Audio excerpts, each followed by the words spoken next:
الوصفات الطبيعيه المضاده للالتهاب كثيره بزاف، ولكن هاد الوصفه ديال اللفت والعسل من احسن هاد الوصفات عن تجربه شخصيه. نفعتني بزاف في نزلات ديال البرد وفي السخانه، ديك السخانه اللي كتسخسخ الجسم.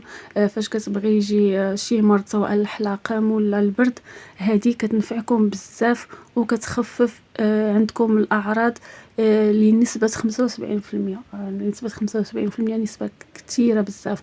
المهم كتجيبوا اللفت، اي نوع ديال اللفت، سواء داك اللفت اللي بحال الفجل ولا هاد اللفت ولا داك اللفت الحار ولا الصفر، كتبرشوه، كتحكوه هكا فشي حكاكه، كتزيدوا عليه العسل، المهم الكميات اللي بغيتو وصافي. شفتوا العسل دغيا كيندمج مع اللفت، وكتخليوه كتبقاو تستعملوه بحال شي سيرو، غادي ينفعكم بزاف.